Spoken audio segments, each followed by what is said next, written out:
एक इंसान जो अपनी मौत के कई महीनों बाद तक उस फैक्ट्री में काम करता रहा जहां पर वो मरने से पहले काम किया करता था। लेकिन जब फैक्ट्री वालों को इस घटना के बारे में पता चला कि उनके साथ एक मरा हुआ इंसान, एक भूत काम कर रहा था, तो सबके रोंगटे खड़े हो गए। लेकिन आखिर उस इंसान के साथ ऐसा क्या हुआ था जो मरने के बाद भी उसको मुक्ति नहीं मिली? हो सकता है आप ये सोच रहे हो कि ऐसा पॉसिबल ही नहीं है, लेकिन मैं आपको बता दूं कि ये घटना सच्ची है और ये घटना इंडिया में ही हुई थी, जिसको सभी न्यूज चैनल्स ने कवर किया था। आज इस भूतिया घटना के बारे में तो मैं आपको बताऊंगा ही, लेकिन साथ ही मैं ये भी बताऊंगा कि आखिर क्यों बच्चों के खेलने वाली गुड़ियाओं को ही आत्माएं अपना शिकार बनाती हैं, और साथ ही बताऊंगा एक ऐसी श्रापित गुड़िया के बारे में जिससे अगर आपने 10 मिनट के लिए भी नजरें मिला ली तो आपकी जिंदगी बर्बाद हो जाएगी। तो अगर आप भूतों पर विश्वास नहीं करते, आपको लगता है कि ये भूत प्रेत आत्माएं सब मन घड़ंत बातें हैं जो आपको डराने के लिए बताई जाती हैं, तो इस वीडियो को पूरा देख लो। आपको भूतों पर तो यकीन हो ही जाएगा, साथ ही आपके घर में जितनी भी गुड़ियां हैं ना,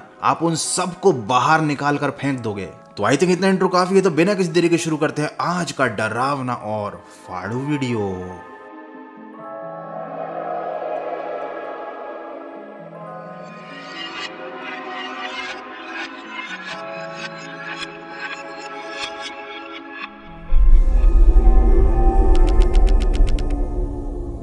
ये घटना है 2020 की।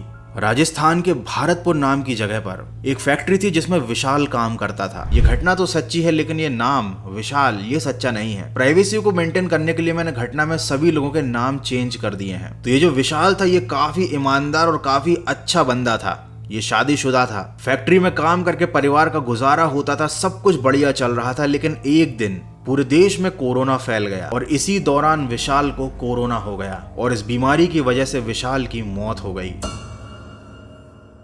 विशाल की मौत की खबर उसकी फैक्ट्री में सभी को लग गई थी। फाइनली कुछ महीनों के बाद लॉकडाउन खत्म हुआ, फैक्ट्री फिर से शुरू हुई, सारा काम फिर से वैसे ही चलने लगा जैसे कि पहले चला करता था। लेकिन अचानक एक ऐसी घटना हुई जिसने फैक्ट्री में सबको हिलाकर रख दिया। फैक्ट्री में काम करने वाले मालिक के सामने विशाल खड़ा था। जब फैक्ट्री के मालिक ने विशाल से पूछा कि मुझे तो तुम्हारी मौत की खबर मिली थी, तब विशाल ने कहा कि शायद आपके साथ किसी ने मजाक किया होगा। लेकिन ये लोग जो विशाल की बातों का यकीन कर रहे थे, उनको इस बात का बिल्कुल भी अंदाजा नहीं था कि ये विशाल जो उनकी आंखों के सामने खड़ा है, ये कोई इंसान नहीं है, ये तो 2 महीने पहले ही मर चुका है। लेकिन किसी को भी इस बात का अंदाजा नहीं था कि आगे क्या होने वाला है। आखिर कैसे विशाल के भूत होने की हकीकत लोगों के सामने आएगी। मुझे मालूम है कि अभी भी आप लोगों को इस घटना पर यकीन नहीं आ रहा होगा, आपको लग रहा होगा कि शायद ये कोई कहानी है या किसी घटना को मैं बड़ा चढ़ाकर बता रहा हूँ, लेकिन लिटरली ये जो कुछ भी मैं बता रहा हूँ, एक एक शब्द बिल्कुल सच है। इस दुनिया में ऐसी बहुत सारी घटनाएं होती हैं जिन पर हमको बिलीव नहीं होता, लेकिन वो सच होती हैं। जैसे कि कोरोना महामारी के फैलने से 1.5 साल पहले ही एक ज्योतिषी ने इसकी भविष्यवाणी कर दी थी। एक बहुत रीसेंट एग्जांपल देता हूं। अभी जो 2024 में भगवान राम का मंदिर बना है, जिसका फैसला 2019 में आया था, उसकी भविष्यवाणी 2017 में ही एक ज्योतिषी ने कर दी थी। ये है उस भविष्यवाणी का स्क्रीनशॉट जो कि 2017 में की गई थी और जिसमें एग्जैक्ट बता दिया गया था कि मंदिर कब बनेगा। मतलब ये कितना ज्यादा अनबिलीवेबल है। लेकिन ये जो दोनों घटनाएं हैं ना, इनमें एक चीज कॉमन है कि यहाँ पर जो भविष्यवाणी की गई थी वो एस्ट्रोलॉजी की मदद से की गई थी। और आज से ही नहीं, हजारों सालों से हमारे भारत में और दुनिया भर में लोग एस्ट्रोलॉजी पर विश्वास करते हैं। तो जब मैंने ये सारी बातें स्टडी की तो थोड़ी मेरे मन में भी क्यूरियोसिटी आई। मैंने भी सोचा किसी एस्ट्रोलॉजर से बात करके अपनी लाइफ के बारे में पता करूं। तो उसके लिए मैंने डाउनलोड किया एस्ट्रोटॉक ऐप और उसके बाद कुछ बहुत शॉकिंग हुआ। मैंने एस्ट्रोटॉक ऐप पर एक एस्ट्रोलॉजर संगीता जी से बात की। उन्होंने मुझसे मेरी डेट ऑफ बर्थ और टाइम मांगा और मात्र इन 2 डिटेल के बेसिस पर उन्होंने मुझसे ये पूछा कि क्या आप सोशल मीडिया से रिलेटेड कुछ काम करते हो, जबकि उनको ना मेरा नाम पता था, ना ही मैंने अपनी आइडेंटिटी उनके सामने रिवील की थी। और ये सुनकर मैं बहुत ज्यादा शॉक्ड हो गया। उसके बाद फिर मैंने उनसे बहुत सारे क्वेश्चंस पूछे कि भाई मेरा 2024 कैसा जाने वाला है, और जो भी मेरे मन में सवाल थे मैंने सब कुछ पूछ डाला। और बहुत सारी चीजें मैंने ऐसी पूछी जो मैं जानता था ऑलरेडी, और उन्होंने बिल्कुल एग्जैक्ट सही जवाब दिए। तो अगर आपके मन में भी कुछ सवाल हैं तो आप भी चाहो तो इस ऐप को डाउनलोड कर लेना। उसकी लिंक मैंने डिस्क्रिप्शन में दी हुई है और उस लिंक का अगर आप यूज करते हो तो आपको पहली चैट फ्री मिलेगी। चलो अब जानते हैं कि आखिर विशाल की हकीकत लोगों के सामने किस तरह से आई। सभी लोगों ने विशाल की इस बात पर यकीन कर लिया क्योंकि उस टाइम जब लॉकडाउन चल रहा था तब कोई भी किसी के भी घर नहीं जाता था, लोग आपस में इतनी ज्यादा बातचीत नहीं करते थे। तो फैक्ट्री में काम करने वाले लोगों को लगा कि शायद वाकई में किसी ने मजाक किया है, विशाल की तबीयत खराब हो गई होगी और उसकी मौत की किसी ने झूठी खबर फैला दी। क्योंकि जब कोरोना अपने पीक पर था तब उस टाइम ऐसी घटनाएं बहुत सामने आती थी। बहुत सारे लोगों की मरने की झूठी खबरें व्हाट्सएप और फेसबुक पर फैला दी जाती थी। विशाल फैक्ट्री में दिन रात एक करके काम कर रहा था। वो रात में भी घर नहीं जाता था, वो ओवर टाइम करता था। ना वो कुछ खाता पीता था, ना ही सोता था, ना ही किसी से बात करता था। बस वो अपने काम में लगा रहता था। लोगों को ये बिहेवियर थोड़ा अजीब तो लग रहा था, लेकिन फिर भी किसी ने विशाल से इस बारे में बात करने की हिम्मत नहीं की। फैक्ट्री में रात के समय जो चौकीदार काम करता था, उसने फैक्ट्री के मालिक को कई बार शिकायत की कि रात को उन्होंने एक बहुत ही अजीब सा इंसान, मतलब जो इंसान जैसा नहीं लग रहा हो, अजीब सा ही था कुछ, वो फैक्ट्री में भटकते हुए देखा। कई बार विशाल की जो कुर्सी थी उस पर वो अजीब सा इंसान बैठा रहता था और काम करता रहता था। लेकिन चौकीदार की इन बातों को फैक्ट्री के मालिक ने सीरियसली नहीं लिया। फैक्ट्री में कई बार कुछ अजीब सी घटनाएं हुई। विशाल अचानक से कहीं गायब हो जाता था, उसके बारे में किसी को कोई खबर नहीं होती थी। वो कहीं पर भी अचानक कहीं से भी आ जाता था। लोगों को ये सब चीजें अजीब तो लग रही थी, लेकिन किसी को उस पर शक नहीं हुआ। वो किसी से ज्यादा बात ही नहीं करता था, इसलिए कोई उससे ज्यादा कुछ पूछ भी नहीं पाता था। लेकिन अचानक एक दिन विशाल ने फैक्ट्री आना बंद कर दिया। उसने 1 महीने तक लगातार फैक्ट्री में काम किया, दिन रात एक कर दिया। उसने ओवर टाइम भी किया, लेकिन उसके बाद फिर वो कभी नहीं आया। इस बात से सभी लोग शॉक्ड हो गए और फैक्ट्री के मालिक को भी चिंता हुई। उन्हें लगा कि शायद विशाल बीमार पड़ गया होगा। जब वो विशाल के घर गए तो उनके पैरों के तले से जमीन खिसक गई। उनको पता चला कि विशाल तो बहुत पहले ही मर चुका है।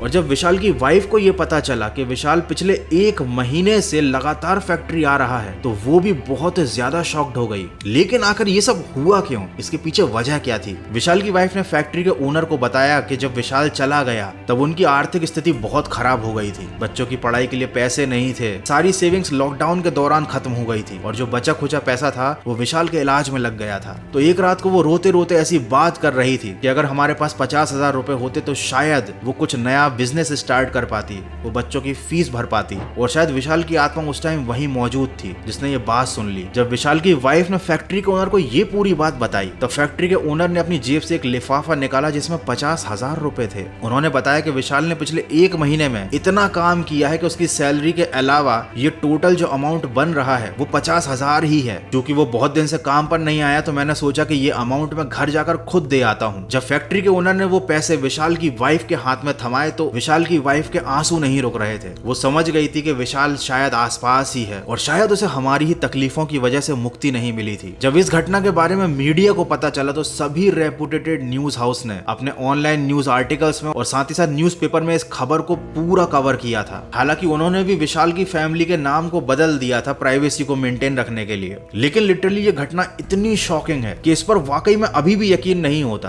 कि ऐसा पॉसिबल है कि कोई इंसान मरने के बाद भी चाहे तो आकर कहीं पर काम कर सकता है, किसी की मदद कर सकता है। और ये कहानी जो है ना, ये एक मिडिल क्लास फैमिली की हकीकत को बयान करती है कि किस तरीके से एक मध्यम वर्गीय इंसान जो होता है वो अपने परिवार से इतना प्यार करता है कि वो मरने के बाद भी उनके लिए कुछ भी करने के लिए तैयार होता है। वैसे तो ये एक भूतिया कहानी है, लेकिन उससे कहीं ज्यादा ये एक इमोशनल स्टोरी है। आई थिंक इस कहानी को सुनने के बाद तो अब आपको भूतों पर विश्वास हो ही गया होगा। जिन आत्माओं की इच्छाओं की पूर्ति नहीं होती वो मरने के बाद भी हमारे आसपास ही भटकती रहती हैं, जिन्हें हम भूतों के नाम से जानते हैं। कुछ आत्माएं अच्छी होती हैं तो कुछ आत्माएं बुरी भी होती हैं, और ये बुरी आत्माएं अपनी इच्छाओं की पूर्ति के लिए इंसानों के शरीर में भी घुस जाती हैं, उन्हें पजेस्ड कर देती हैं।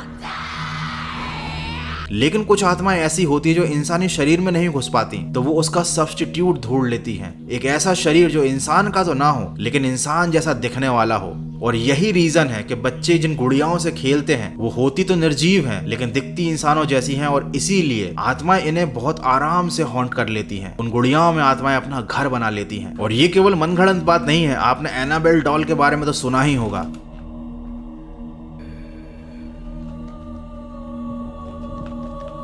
जो शायद दुनिया की सबसे ज्यादा हॉन्टेड डॉल है। लेकिन अगर आप एनाबेल को सबसे ज्यादा हॉन्टेड डॉल मानते हो तो शायद आपने रॉबर्ट द डॉल का नाम नहीं सुना है, जो इतनी ज्यादा श्रापित है कि अगर कोई भी इंसान उस गुड़िया से 10 मिनट नजरें मिला ले तो उसकी जिंदगी बर्बाद हो जाती है। इस गुड़िया को अभी एक म्यूजियम में रखा गया है, एक कांच के बक्से में, और ये कांच भी ऑर्डिनरी नहीं है। इसे मंत्रोच्चारण से और पवित्र जल से इतना सिक्योर किया गया है कि इस गुड़िया में मौजूद नेगेटिव एनर्जी उस कांच को पार करके बाहर नहीं आ सकती। इस गुड़िया का नाम है रॉबर्ट द हॉन्टेड डॉल। इसको रॉबर्ट नाम के एक छोटे से बच्चे को उसकी नौकरानी ने गिफ्ट किया था, क्योंकि वो नौकरानी अपने ऊपर होने वाले अत्याचारों का बदला उस परिवार से लेना चाहती थी। इसलिए उसने एक गुड़िया ली जिस पर उसने काला जादू किया, उसे हॉन्टेड बनाया, और फिर उसके बाद जिस परिवार में में वो काम करती थी उसमें रहने वाले बच्चे को ये गुड़िया गिफ्ट कर दी। इस गुड़िया ने उस परिवार में रहने वाले लोगों की जिंदगी तो खराब की ही, लेकिन उनके परिवार के बाद भी ये गुड़िया जहां भी गई उन सब की लाइफ खराब हो गई। ये गुड़िया जिसकी भी लाइफ में आती थी उसका या तो एक्सीडेंट हो जाता था, उसको बीमारियां हो जाती थी, या फिर उसकी रहस्यमय तरीके से मौत हो जाती थी। इन सब घटनाओं के बाद फाइनली इस गुड़िया को एक म्यूजियम में रखा गया। किसी को भी इसको छूने की या फिर इसका फोटो खींचने की इजाजत नहीं है। और ये सारे जितने आप फोटोज देख रहे हो ये म्यूजियम की अथॉरिटी ने ही फोटो खींचे हैं। इस म्यूजियम में भी बहुत सारी भूतिया घटनाएं होती हैं, लेकिन यहाँ पर काम करने वाले लोगों की मजबूरी है जो उन्हें इस हॉन्टेड डॉल के साथ रहकर जॉब करनी पड़ रही है। लिटरली मतलब कितनी अजीब दुनिया है। कहीं पर कोई मरने के बाद इंसान अपनी जॉब कर रहा है फैक्ट्री में आकर, कहीं पर कुछ इंसानों को ऐसी जगह जॉब करनी पड़ रही है जहाँ पर एक श्रापित गुड़िया कांच के बक्से में रखी हुई है जिससे वो नजरें भी नहीं मिला सकते। और ये केवल एक दो घटनाएं नहीं है, ऐसी हजारों घटनाएं हैं इस दुनिया में जो किसी भी इंसान को विश्वास दिलाने के लिए काफी है कि हमारे अलावा भी एक दुनिया है जिसे भूतों की दुनिया कहा जाता है या शायद मरे लोगों की दुनिया कहा जाता है। बट फिर भी पता नहीं क्यों लोग इन बातों पर विश्वास नहीं करते। एनीवे, यहाँ पर मैं आपको ये नहीं कहना चाहता कि आप इन बातों पर विश्वास करो या ना करो, ये आपकी अपनी पर्सनल चॉइस है। लेकिन एक काम आप जरूर कर सकते हो कि अगर आपको ये वीडियो पसंद आया है, देखने में डर लगा है या फिर मजा आया है, तो वीडियो को लाइक जरूर कर देना। और हाँ, अगर पहली बार आए हो हमारी भूतिया दुनिया में तो भैया इस चैनल को सब्सक्राइब कर देना। मिलते हैं अगले फाड़ू वीडियो में।